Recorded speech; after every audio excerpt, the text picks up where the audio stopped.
Everyone who has ever taken a shower has had an idea. It's the person who gets out of the shower, dries off, and does something about it that makes the difference. Nolan Bushnell. Words from the founder of today's brand exploration. Join us as we learn from the rise and fall of Atari on today's Straight Shot Marketing Podcast. Welcome to Straight Shot. Marketing is everywhere. It's around your life, from what you eat to what you wear and where you go. It is a vital part of any and all business. Let's discuss the world of marketing and business as it influences everyday life with the staff of Atlanta marketing agency Repurposing Productions and guests as they give it to us straight. Get ready. Take aim. Steady. Welcome to Straight Shot. Welcome, everyone. Today, we are diving into another of history's great brands.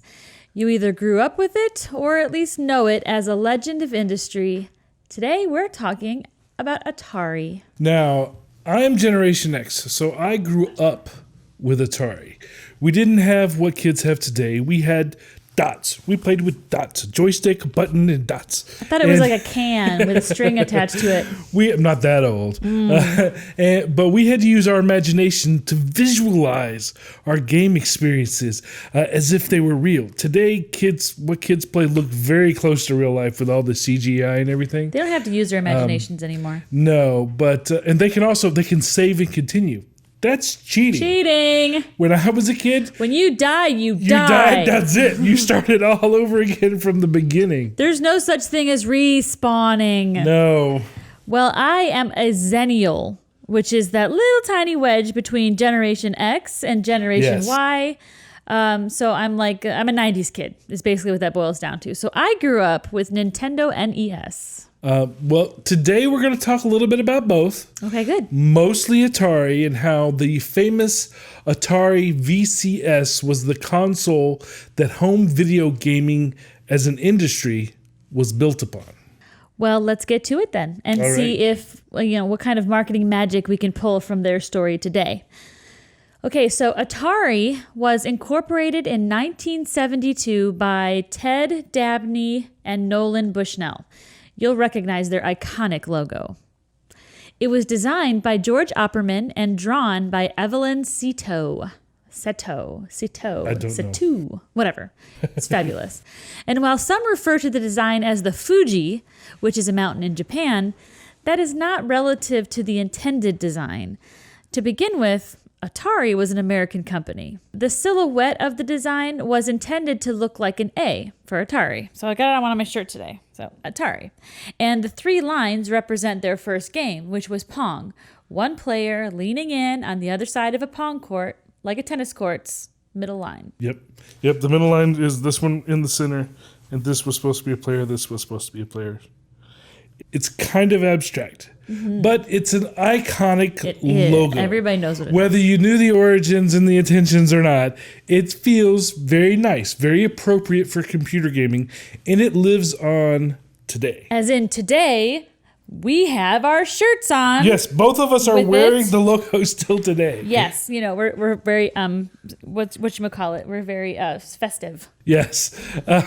So the brand through this logo has lasted beyond the company itself. You can still, this is not an old shirt.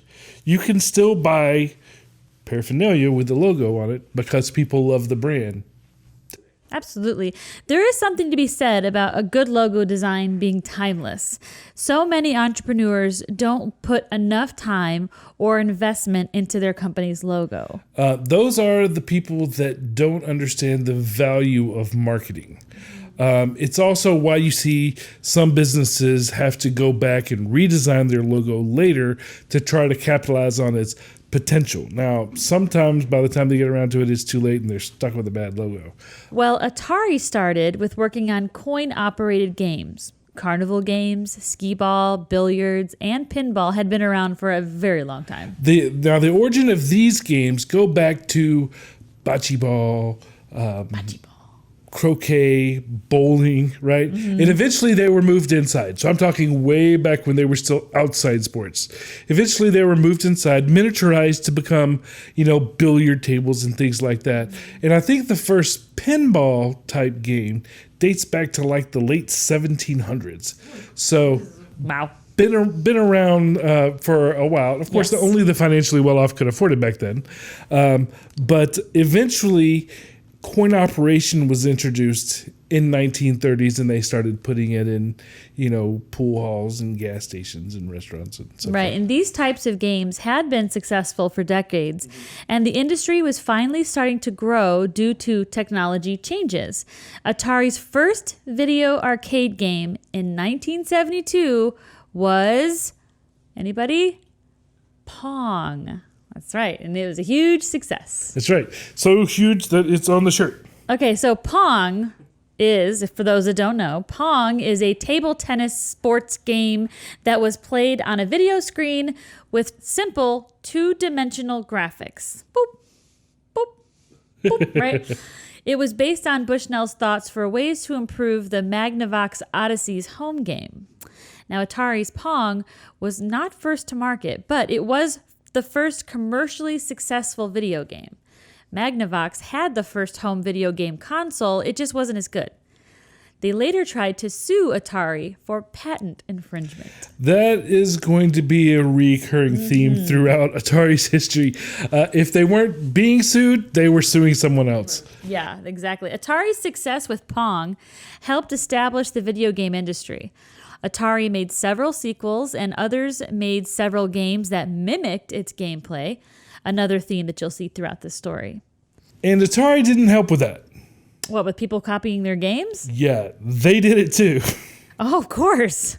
If you can't beat them, join them. In 1973, Atari made their own competitor called Key Games as a way to circumvent pinball distributors that were insistent on having exclusive deals for the game. They wanted to make sure that if I put this game in my bar, that it's not going to be in the bar across the street. So Atari made several copycat games in order to kind of get around that. So they could promise, yes, you'll be the only one with this title because we're going to retitle it when we give it to your competition. Well, Atari was becoming strong in the arcade market, so pinball began to give way to video games in game rooms, at restaurants, and things like that. And then in 1975, Pong was made into a home game, and it was, again, a success. Now, Pong was also a test in the market for home video games. Again, Magnavox's Odyssey was not considered a success, but Pong was. And so Atari decided to go all in, and they began working on their own system that would make multiple games. Okay. The Atari Video Computer System. Okay. It was the VCS. It was later branded as the Atari 2600 for those younger listeners that may not recognize the original name. Yes, we did not call it the 2600. VCS. I did not. I've never heard of it as the VCS. At that time, to my generation, it was just called Atari. We didn't say Right. VCS at all. We said, true. we're going to play Atari, and that was it. So, interestingly enough, though, at the time that they were working on the VCS, Steve Jobs left working for Atari. If you remember in the Steve Jobs story and in all the different movies that they made about him, he was working on Breakout with Wozniak. He kind of tricked Wozniak into working on it for him, actually. But when he left Atari, he kept his relationships there intact. And he actually met with Al Alcorn. Alcorn? Not sure how to pronounce his name. But he was with Atari. That's and he met with him about the idea for making the Apple computer. But Alcorn passed on the idea because Atari couldn't afford to enter the home computer market at that time. Wah, wah. They were just starting in the home gaming market with this VCS. But, he's a nice guy. He did introduce Steve Jobs to some venture capitalists and so forth at the time. See the movie. It's a small world after all. Yeah, it's interesting how people, throughout history kind of know each other. Well, the VCS was released in 76, 77, and it included a home version of the old key game, arcade game Tank, and Atari's Jet Fighter, which were combined and retitled as Combat for the VCS. Now, several of the initial home games were based on arcade games. Air Sea Battle was a home version of Pursuit, Destroyer, and Anti-Aircraft, all combined onto a cartridge for the VCS. Now, my generation, those of us that played Atari at home, we didn't even know these were old arcade games. We just saw them for the first time as a cartridge, but they were kind of repackaged so that they had, several games to put into the console system. Shortly after the VCS's release in late 1976, Atari realized that they couldn't keep up with the demand. So Bushnell sold the company to Warner's Entertainment for between $28 and $32 million, depending on where you get your figures from. They felt that they needed the help of the larger company and its manufacturing and distribution abilities to meet the demand for the Atari VCS. Now, for those of you that may not know, Warner Brothers Entertainment was one of the big five companies that worked in the movie industry, television industry, music. The record industry, publishing. They made cartoons. All of that will be a little more relevant later. So try to keep in mind of who they were. I just did the that little sound that I made just there. Mm-hmm. That was Nintendo. I'm sorry. My generation. That was Mario. That was my generation eking through again. I'm so sorry. Well, I just know that our video editor is going to be looking at this podcast and he's going to call me out on it. So before Braden can call me out on just now doing Mario, I know, Braden, I'm sorry.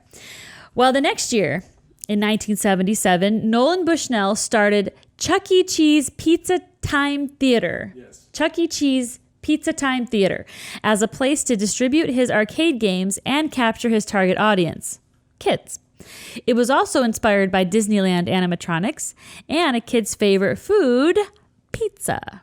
It was like a pool hall for a child, a family-friendly venue. Bushnell had the idea back in 1974 when he was having a hard time placing his games because of the limited arcade space back then. Now he had the money and invested in the idea. And it was a good thing that he did because Warner chose to ignore this little investment, which was technically part of the Atari umbrella at the time. But what they did do is start to making some changes. Uh-oh. So in 1978, Key Games was disbanded and Nolan was fired. Uh-oh. Or quit, depending on who you ask. But I'm not fired, I'm leaving. Based on arguments that he was having with Warner's direction. But he was able to purchase back Chuck E. Cheese from Warner. So he went down another somewhat relative road and then Warner. Okay, well, we can talk a little bit more about Bushnell and his story, but that's another podcast. Yes. So this one is about Atari's story. We're not going to talk about Showbiz Pizza? No, we're not going to. Because they're all related. And the terrifying animatronic animals. We're gonna put a pin in that. This podcast is about Atari's story, so we're gonna keep going with that. Also in 1978, a Japanese company, Taito, releases a new video game, arcade game called Space Invaders. You guys probably have heard of that. It was distributed by Midway in the US, and it was an immediate commercial success, making $3.8 billion by 1982, with a net profit of $450 million, making it the best-selling video game and highest-grossing entertainment product at the time. Adjusting for inflation, the many versions of the game that are estimated to have grossed over $13 billion in total revenue as of 2016, making it the highest-grossing video game of all time. Who doesn't love some Space Invaders? That's a successful game. Yeah. In 1980, Atari ported it for the VCS. Now, ported means they converted the code, right? And the game made the Atari VCS system a must-have console. And that it being a must-have console helped sell other games since people bought the system in order to play Space Invaders. So, it quadrupled their system sales. Yeah. By 1980, sales of the VCS had reached $415 million. Now, back when Bushnell left, step back for just a minute. Okay. Ray Kessar took over as leadership for Atari. So he was hired. Remember that name. He was hired from Warner, right, to lead Atari. Now, during his years of leadership, with the help of Space Invaders, sales for Atari grew from $75 million to over $2.2 billion in 3 years. Okay, but while Atari was enjoying some of its greatest success during this time, the change in environment and atmosphere at the company was taking its toll internally. Yeah, let me say it this way. Everything that was wrong with the record industry that Warner Brothers was also engaged with was coming to the video game industry. These industries are not squeaky clean, guys. Under Bushnell, Atari was a creative place, like nerd creative, but creative. And when the corporate giant of Warner took over, well, the cultures didn't mesh very well. Warner was driven by numbers, and nearly all of the original members of Atari Inc. either quit or were fired. Now, there's a famous tale that comes out of that story. Ooh. The story of the Gang of Four. Ooh, it sounds exciting. In the late 70s, Atari's management sent out a memo to the employees, and it listed all of the Atari home games according to their sales as a way to motivate the game designers. So the idea was, this is They our gave them sales, the numbers. make more like the ones that are on the top because they're selling well. However, it backfired. Yeah. 4 designers in the company saw the list and said, Wait a minute. wait, we're making 60% of the best-selling games that the company is selling. But 20% were being made by employees that had already left Atari, right? So that's the top 80%. 20% of the remaining games were by 28 designers that were not in these 4. So, 4 designers made 60%. The next 20% gone, right? Because they quit because they liked Bushnell. And then the remaining 28 people made only 20%. So these top 4 designers realized they were carrying the company. Yes. Got it. So they used this With great as power a way, comes great griping and moaning. They used this as a way to lobby for a raise.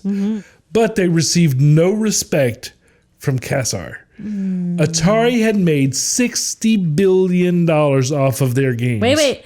And tell me, how much were the top designers of Atari responsible for these $60 billion worth of sales making a year? They were making around $25,000 a year. Oh, that hurts me. We also have to remember that this, in the late 70s, that was more than it is today. But still, compared to $60 billion, a little bit off. Yeah, that's got to sting. So them wanting more money wasn't unreasonable. But more than money, what they wanted was to have respect shown to them as the author of the game. They wanted credit. A credit on the game, and they wanted commission from Atari for what they had built. They felt the sting from what Kessar had said. Now, David Crane, who's one of the Gang of Four, recalls that Kessar responded to their demands with, "You are no more important to the game than the guy on the assembly line that puts it together." I don't even have words right now for how idiotic that is. Might have been a mistake. As a creative person, it makes me want to bleed out of my eyes. Crane and the other 3 designers resigned from Atari and went on to form their own company, Activision. Activision. Wait, no, not the same thing. Okay. They met with a lawyer who connected them with the CEO that was interested in making video games, and Activision was born. They were employee-oriented, right? Because they just got snubbed by the corporate. They just came out of a very toxic environment. So, very employee-oriented company, and they made it to where, for their games, they made it to where designers got credit on the game packaging. Just like, record artists and people that write books, they all get their name on the packaging. So they wanted the same thing for video games.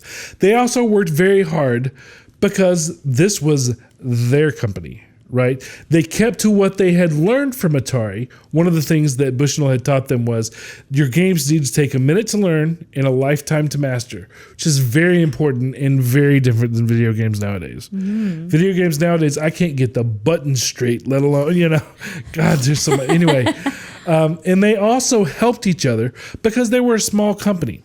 And that helping each other is what led to what we now call design teams.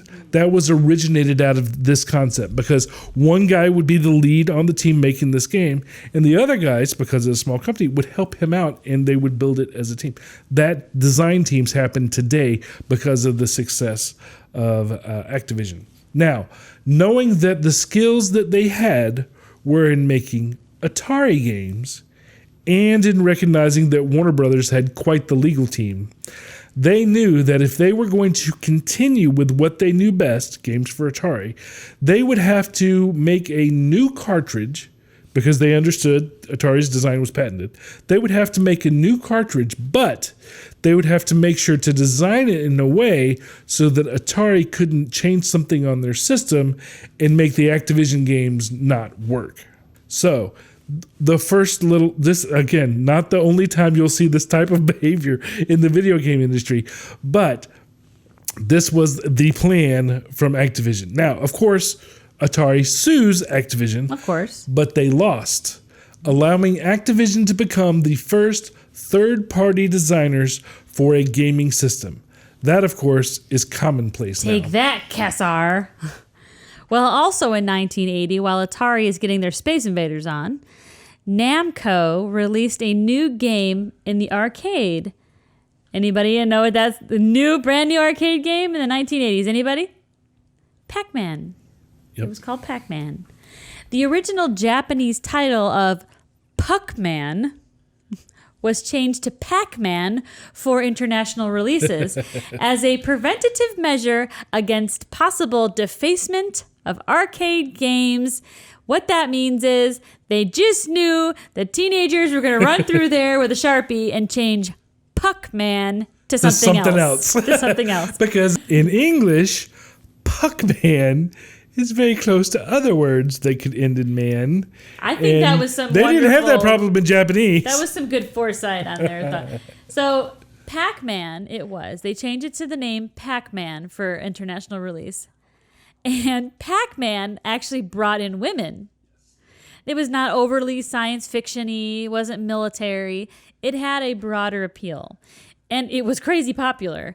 They had merchandise, handheld versions, even a top 40 song.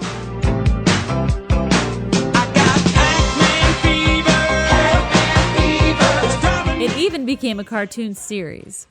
Not to be left out, Atari released Centipede with the same mission in mind. It also appealed to females. Centipede also had a song made by the same songwriter. Yes, let's hear it. Wait. The centipede multiplies and divides and comes after you from every side. Faster and faster, roll by roll. He slides through the rocks to get you from below. While most video games like Berserk were considered to be targeted towards males, the industry was starting to recognize the benefits of making female-friendly games. We like to play too. Video games were taking over the entertainment world at large. They had a magazine, Electronic Games Magazine. They had a TV show called Starcade TV Show. And now, Atari originally thought the life of the VCS was 3 years, but Warner wasn't done with the VCS. Now remember, Warner was a very successful entertainment company that was engaged in music, film, television, and publishing. I told you that to remember that. This is why. Warner saw video gaming in much the same way as they did their other enterprises. To them, Atari was like an artist on one of their record labels. Once an artist releases an album, the record label will release and promote singles off of that Promote album. the crap out of it. Yes, for as long as they possibly can, before they'll allow the artist to make another record, to make another album. The difference in video gaming, Atari, is that video gaming is based in technology, and technology changes at a much faster rate than music. Now, while Warner was acting like it was a record label with releasing singles for their album with the game cartridges from Atari, advances in technology were making their system obsolete. Atari wasn't allowed to explore additional systems or advance in their core gaming console because the games were still selling. And if they were to make a newer or better system, then the parent company's investment into the VCS would seem futile, or at least not maximized to Warner's way of thinking. Again, a huge culture clash between the two companies. Seeing the success of Apple or other manufacturers, Atari did start making the Atari 400 and the Atari 800 as home computers, released in 1980, but it was a separate division of the company. So at this point, Atari had 3 divisions: arcade, home gaming, and home computers. And they all worked independently. Then in 1982, when things were becoming obvious, they released Atari 5200 as a compromise with Warner. It was not backwards compatible, so with that, it wouldn't interfere with the VCS resales. So yeah, that was like a compromise with Warner. We'll make the new system, but we won't allow it to play the old VCS games. They also renamed the VCS the Atari 2600. Good idea? I don't know. Well, let's stop and take a minute to talk about some of the industry's good ideas, because we've talked a lot about some shady stuff that happened. Are there any? Let's talk about the introduction of co-branding. Okay. In 1982, Atari dabbled in in-game branding with Pole Position. Pole Position was a racing game. They had Marlboro, Pepsi, Namco, who actually designed the game, Atari only licensed it, were brand signs in the game. So when you're going down the freeway, you will see these signs pass just like you would when you're in everyday life. That was an introduction of in-game branding, which was brand new. Now in 1983, Tapper was released by Midway. That was my favorite game. And it was sponsored by Budweiser. So all of the graphics on the outside Budweiser, graphics on the inside Budweiser, the controls were actual beer taps. Yes, I remember this. Now later it was changed to Root Beer Tapper. Lame. Because minors were in the arcades. Now which one do you remember? To be honest, I remember beer. Do you? I do. Now I remember Tapper. He was pouring beer. Like, it was gold with a foamy head on it. It was beer. It was not root beer. But did it say Budweiser on the wall? That's the difference. I believe it did. I've always associated it with Budweiser, so I'm guessing that I have. This particular arcade game was located at RJ's Eatery. Shout out, because they're still there. RJ's Eatery in those northern suburbs of Chicago, Illinois. And I used to go there as a kid. Gosh, I was so young, I used to have to stand on a chair to play it. You're the reason they changed it to root beer. Whatever. I played it as beer and loved it. And I still, to this day, hate beer. In 1984, ColecoVision, a home console competitor, partnered to give free Cabbage Patch Kids, which were also licensed to Coleco. Oh, they partnered to give away free Cabbage Patch Kids with the sale of video game consoles to make 2 kids happy in your house. Now, this happened in 84, which is relative. They were trying to use the Cabbage Patch craze to help the video game industry. That makes sense. Okay, but before we talk about all that, let's take a break. Okay. And we will hear from our sponsor. Alrighty. Straight Shot is brought to you by Reformation Productions, a full-service marketing agency in Atlanta, Georgia, helping companies promote and communicate their business in the most efficient and effective ways possible through straight-line marketing. Find out more by visiting reformationpro.com or call 6 878-825-8086. Reformation Productions. Think in straight lines.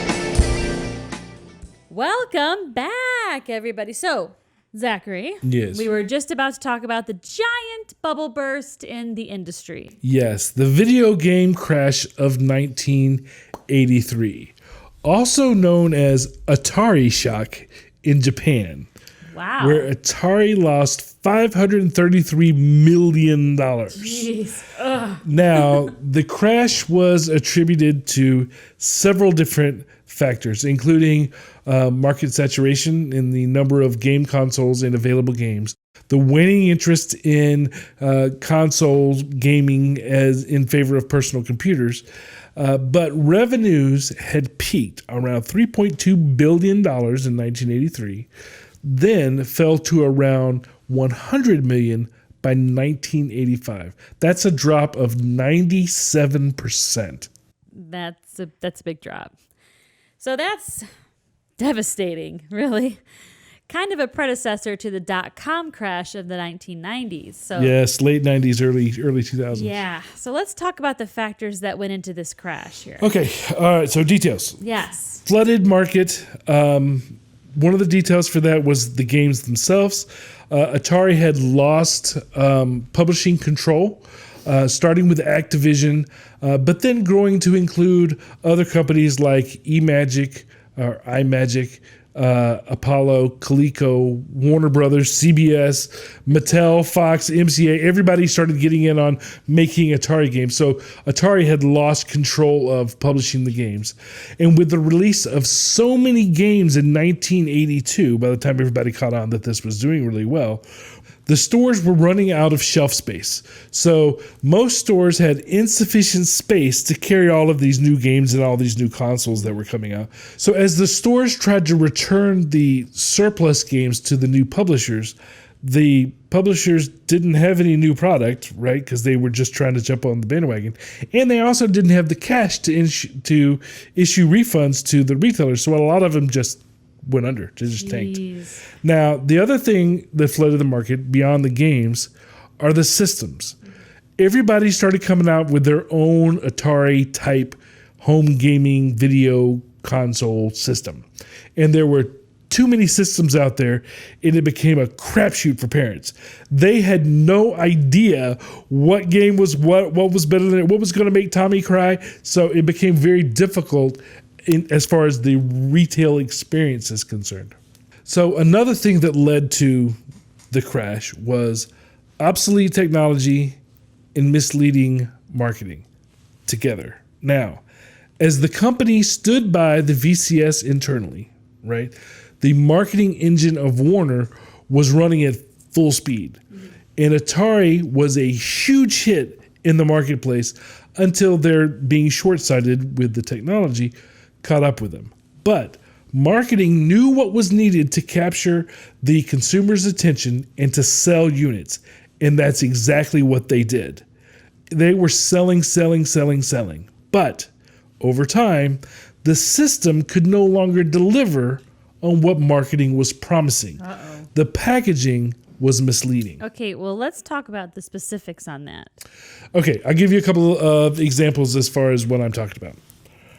Atari had licensed the number one coin-operated video game in the world, Pac-Man. You talked about that a minute ago. And it was so popular that everyone in the world knew the game. And because of that, they had expectations for the game. Expectations that Atari couldn't deliver on. Okay? Because at this point, with the rate that the technology grows, Atari was old. Right? Their tech couldn't reproduce the game that was in the arcades. And, interestingly enough, newer game systems like the Magnavox Odyssey 2, right, which was the second system to the first one that ever existed, had a knockoff game for Pac-Man that was called KC Munchkin.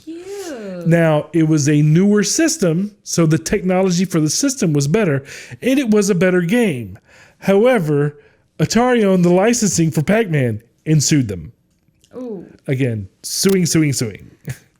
Now, Atari, when they made their version of Pac-Man for home, expected the same results that they had received when they licensed Space Invaders. So they made another error. They made 2 million more Pac-Man games, cartridges, than there were VCS systems in the world.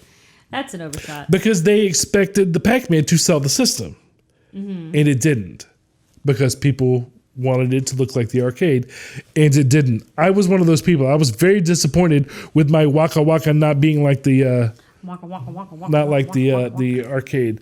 Now, marketing for the games was very high end, and it promised great things for the home gaming market. It looked good. It was very attractive. It sparked interest in the purchasing of games, but it was very conceptual in nature. If you look at the packaging that is on the Atari games, it doesn't show you what the games actually looks like. It shows you what the game is supposed to represent. So, very conceptual in nature. Now, the commercials that Atari was playing all kept promising that the games were just like the arcade. This is the new Frogger home video game. Ribbit. It's just like the arcade game. Vanguard. Just like the arcade. Just like the arcade game. But in the end, the system couldn't provide the necessary graphics and gaming experience that the customers expected for it to be just like the arcade. So, this VCS simply wasn't capable of doing it.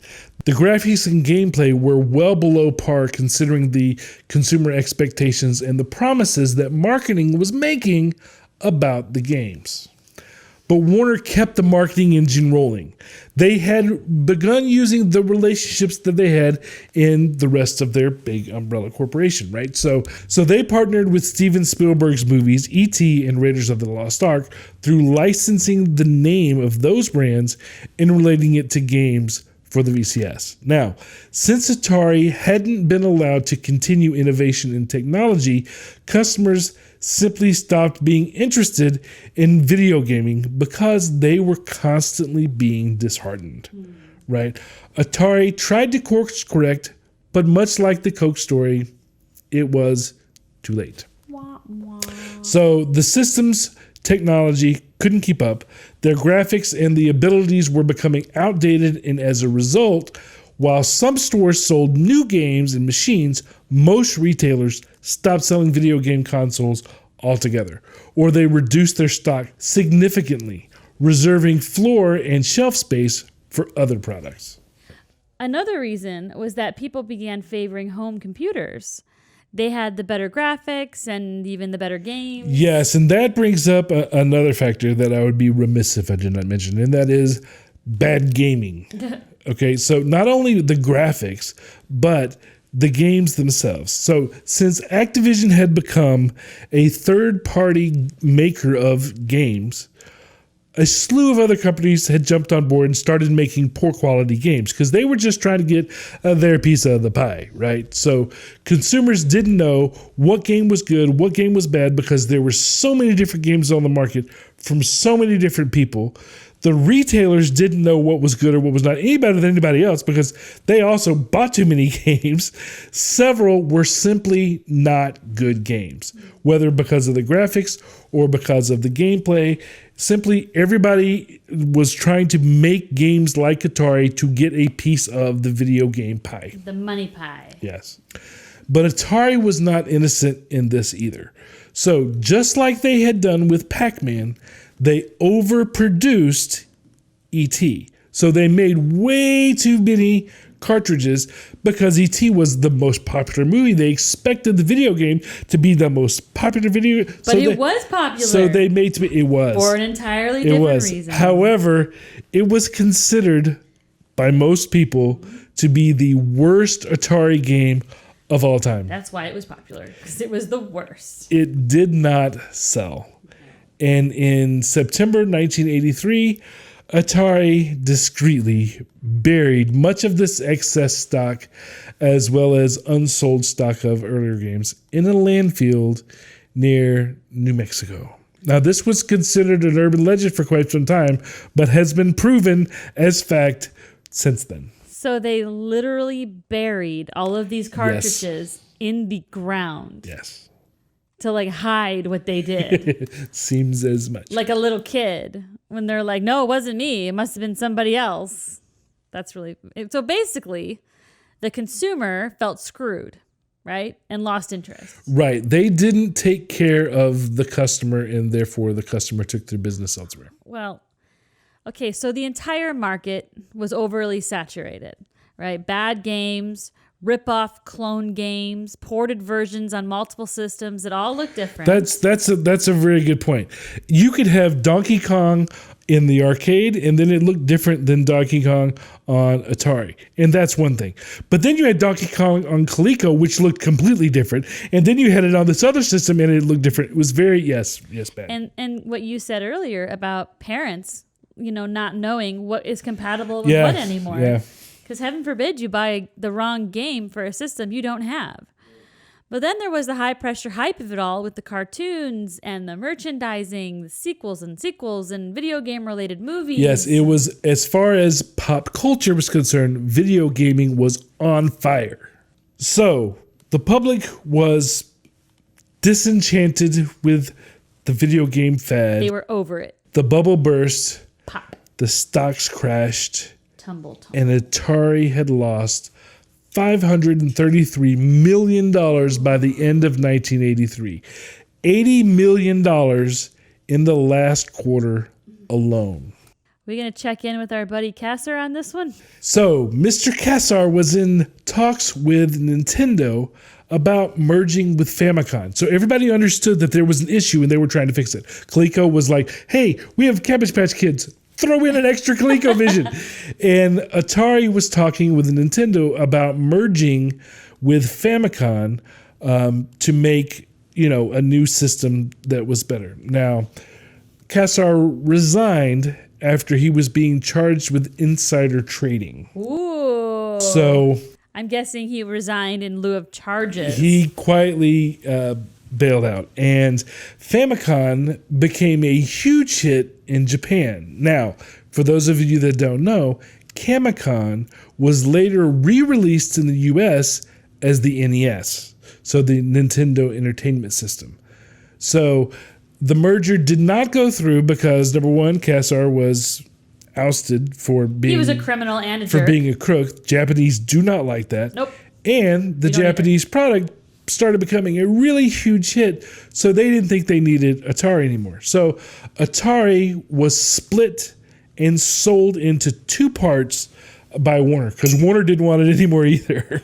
So Atari Games, the arcade division, Warner kept for a year before selling them to Namco, and the consumer electronics division, gaming and computers. Yeah, so Warner kept the arcade stuff and then split up. Well, they kept it like a year before selling it to Namco, who are the people that made Pac-Man, right?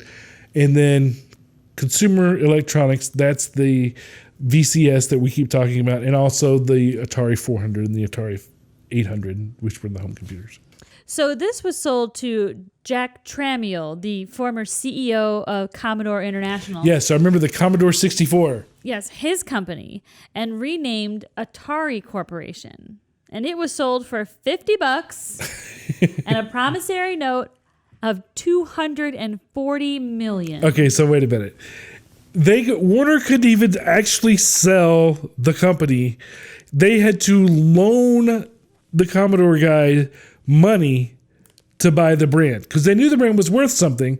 But even though Tramiel didn't have any money, they loaned him the money, a promissory note. They loaned him the money to buy their own company. That's just strange. Well, there were massive layoffs, and Atari continued to make new products but was losing market share. Now, limping along, Atari partnered with another movie, but this time before its release, right? So that they wouldn't make the same mistake that they made before. Now, the Cloak and Dagger movie also starred E.T.'s Henry Thomas. So this movie was about a video game that was being played on the Atari 5200. So lots of product placement here. Seems like a great match for Atari, finally this time, right? Makes sense. And the partnership did yield an arcade version of Cloak and Dagger that was shown in the movie. It was actually a kit for overhauling Defender, Stargate, Robotron, or Joust arcade games that were already there, so they could kind of repurpose it and rebrand them. But the home version of the Cloak and Dagger game that was shown in the movie was never actually released.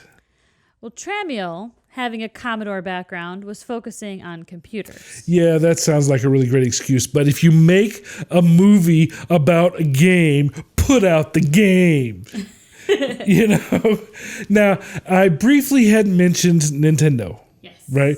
Which is worth some exploration here. Okay. This is me. It's all me. Yes, you know a Nintendo. 2 or 3 years after the video game crash of '83, Famicom was selling wildly in Japan, but the U.S. markets were worse than shy when it came to anything video games. Yes, they'd been stung. Yes, but Nintendo knew that the game would sell because it was crazy in Japan. So they had to overcome this problem in the U.S. market. Yes, Nintendo renamed the system. They didn't call it a video game console, but they called it a Nintendo Entertainment System. Sold.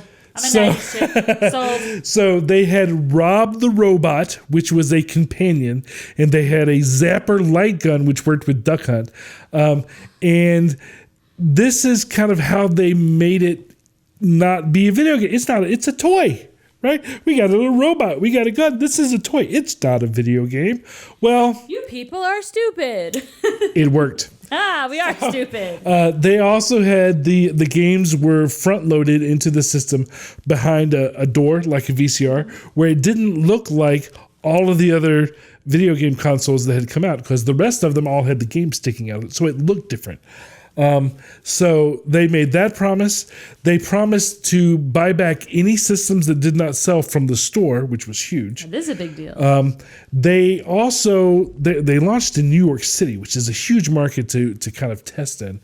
So they did these big, huge in-store demos to launch the new product. They had a guy, right, that was out there going, "Hey kid, come try this game." And then because people weren't interested in video games, but they literally had somebody making people, which is why you started to see that, in later years, see somebody in the store actually getting people over. Oh, yeah. So lots of things kind of the happened from this. console's just sitting there for you to play with. The other thing that they did was they packaged their games to actually represent the game and not be conceptual in nature. What? Now, this was better because the games looked better. The technology had moved on. The graphics looked better than it did before. So they weren't scared to share this is what the actual game looks like, whereas Atari wasn't good. We're not going to show you that this is baseball. We're going to show you what conceptually you're supposed to imagine that you're playing. So the games were marketed in the way that they really looked. So the games were also made in a way that could be controlled by Nintendo, who had a strict approval process for developers. So they had learned from Atari's mistakes. They did, and they became a brand staple in society. You no longer went home to play video games, you played Nintendo, right? So just like Kleenex or Xerox, they had become a brand name that was the action for what they were doing. So they had essentially taken over Atari's positioning. And kids still loved them, and parents thought it was new, so they took the gamble. Yes.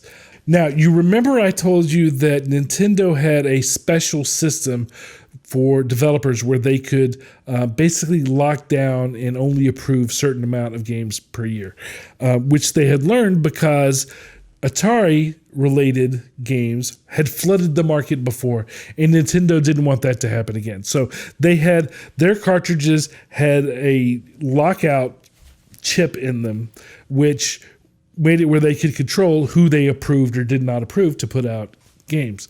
And Atari actually wasn't Atari. I mean, it was Atari, but it wasn't. It was Atari, again, split into two pieces, right? So you had Atari Games that did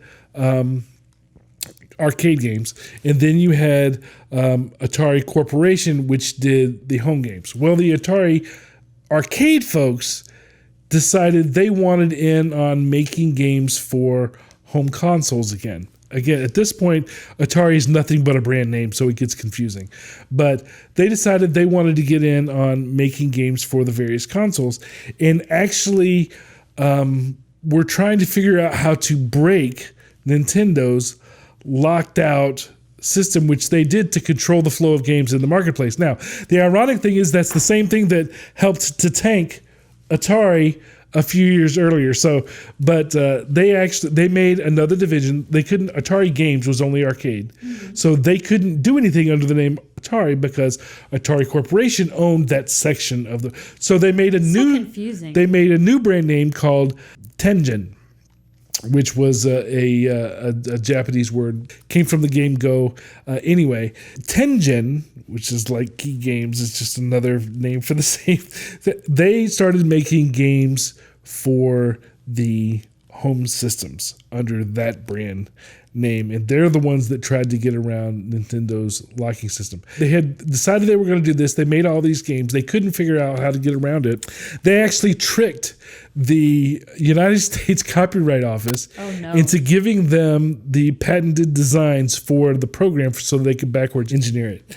They tricked them, meaning that they told them that they needed it. They told the Copyright Office that they needed it because of some litigation that they were going to pose against Nintendo, which didn't really happen. They just got it so that they could backwards engineer and figure out a way around it. Of course, as soon as they found out how to get around it, what do you think Nintendo did?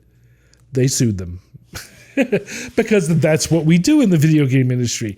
Now, speaking of suing people, in 1992, Atari lost an antitrust lawsuit against Nintendo. That same year, Atari was releasing the Jaguar video game system as competition for Nintendo. However, that system, the Jaguar, was twice as expensive as Nintendo. No thanks. It was an impressive game system, but it was just too expensive. So basically, Atari was reaching the end of their legacy as a company. Well, after that, Atari was merged and sold multiple times based on the brand legacy. The property owners have been re-releasing and putting out new games under the brand name over the last several years that followed. In 1994, Sega Game Systems invested $40 million in Atari in exchange for all the patent rights. And in 1996, the new Atari Interactive division failed to revive the company, which was taken over by JTS, a maker of computer disk drives that same year. 2 years later, in 1998, JTS sold Atari assets as intellectual property scraps. All copyrights, trademarks, and patents were sold to Hasbro Interactive for $5 million. So the important thing to realize here is that what they're really selling is the brand, right? All of this is possible because of the brand recognition and the legacy of the company. So when Hasbro buys the Atari name, it's still Hasbro running it, right? They're just using the brand name. So they spent $5 million on their name because their name had that much value. Same thing, 1996, when they sold to JTS. JTS was buying the name. Sega spent $40 million for the name. Well, not only for the name, but also for the rights to the older games. But the important thing to recognize here is how much value that name had. Well, on September 26th, 2017, Atari sent out a press release about a new Atari VCS. Hey, it's my time! Which would tout new details about the console. But to date, it has not happened. It has not. The system looked great. I don't know if they just didn't have enough investment or what. It has not. As of today, it has not happened. It is a giant tease. But here's another interesting thing. On January 27th of 2020... Wait a minute, that's not that long was like ago. yesterday-ish. Yeah. Atari announced a deal with GSD Group to build Atari Hotels. Hey, Hard Rock has hotels. Why not? Why not? With the first breaking ground in Phoenix in the mid-2020. Additional hotels are also planned in Las Vegas, Denver, Chicago, Austin, Seattle, San Francisco, and San Jose. But again, the success of the brand is what made all of this possible. The company, the true company, is no more. Okay, Zachary, tell me, what did we learn from the story of Atari? What are some of the lessons that we can pull from their tale here? Well, there's several. And the first one that I just said, and that is branding works. Even today, the Atari brand has huge value. They've now been traded on the brand for longer than they've been traded on their products as an actual company. If you think about it, if Coca-Cola was to go out of business today, Pepsi or RC Cola or somebody would buy the name for an unbelievable amount of money because of how much value that name has, and then they would put out products under it. That branding is what did that, right? So that's the number one takeaway from this. Other things stories that you can get is you see that Atari was repurposing. In their story, you could see that they were repurposing older games on a regular basis. So they would take old games that were near their expiration date in the arcade and repurpose them onto the home console market. That's very smart. They would also do this with newer games that came out even from other manufacturers. Pac-Man had come out and was an arcade game for a while. Space Invaders had come out and was an arcade game for a while. Then they licensed it for the home system and was repurposing those games, which, again, very smart as far as production and efficiency goes. And as far as people liked those games, so they were just making it where people could get what they liked in a new way. So that's another one. Another thing, as far as being a warning is concerned, is you need to think about culture and control before you sell the majority ownership of your business to someone else. So think all the way around the agreement. Nolan Bushnell made Atari, and then he lost it. Steve Jobs made Apple and then lost it, but he got it back again. Okay. So again, I understand everybody needs financial help from time to time. Look all the way around that agreement. Don't go in backwards. Look all the way around it. The next piece that I would say is that marketing is a very powerful tool when done correctly. The mighty Warner marketing engine made Atari a lot of money, and it labeled Atari as the video game leader, which is what led them to become the icon that they are today. But make sure that you're staying true to who you are and what you're capable of. That marketing engine that was doing so well was promising things that operations couldn't deliver on, and it kind of backfired on them. Now, I won't go as far as blaming marketing for that, but there was a disconnect between operations and marketing that should have been dealt with sooner. Another thing I think that really comes out of their story is to remember that always in business you have at least two audiences, right? You have your main audience, which is whoever you're selling to, but you also have to take care of your internal audience as well, your employees, right? Atari was bitten by this when leadership had a disagreement with the top few game programmers. The employees left and started Activision. Now, Activision became the first third-party developer, and if you don't know who Activision is, but you know Atari, the games like Chopper Command, River Raid, Pitfall, all the games that were better than what Atari was putting out, they were made by Activision. And this contributed to the downfall of Atari and eventually the entire industry for a time anyways. Game innovation had stopped at Atari, and innovation was something that company was built on. So when new leadership didn't want to invest in game innovation, the top designers took up the mantle and did it on their own. So make sure you take care of your core people. Another thing I would say is, and this falls right in line with the same sort of thing, keep up with the trends that are in your industry. Video game industry was brand new.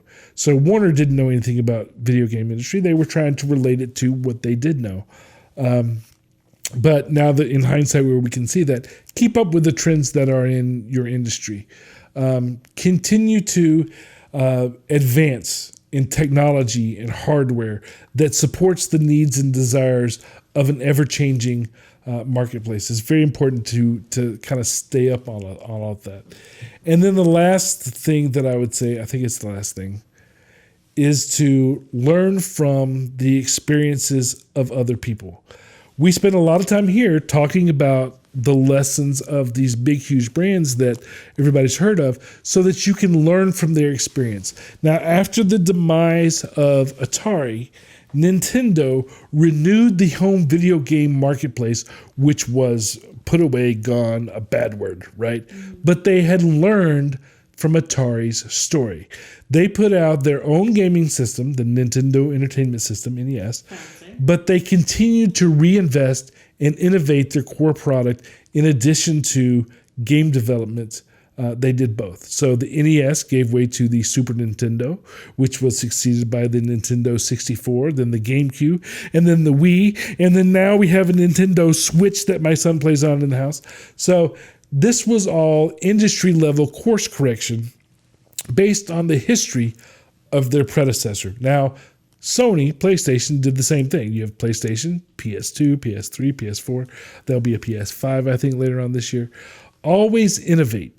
Always stay current. Stay relevant with what's going on. Because especially in technology, it moves. Moves. And you kind of have to stay on top of things. Okay. All right, guys. Well, that is our show for today. It's here for Atari. Yay! Okay, the exploration and the rise and fall of Atari. We hope that you were able to learn from the lessons showcased today. And as always, like and subscribe wherever you experience our podcast. We are in the development. News. Boop, boop, boop, boop, boop, boop. Yes. We are in the development of a new series for you coming soon called the Small Business Startup Series. So follow us on social media or get signed up for notifications by sending the word reformation to the text message number 90210. Yes. Until then, guys, bye. Thanks, guys. Thank you for listening. If you found this podcast informative, we hope you'll pass along our web address, straightshot.net, to your friends, colleagues, and business associates. And please leave us a positive review on our Facebook page at facebook.com/straightshot. If you would like to have your question featured on the show, or would like to be a guest, call 678-825-8086. extension 300, or you can email us at info@straightshot.net. Be sure to download the Straight Shot podcast app on your smartphone to hear previous and new shows.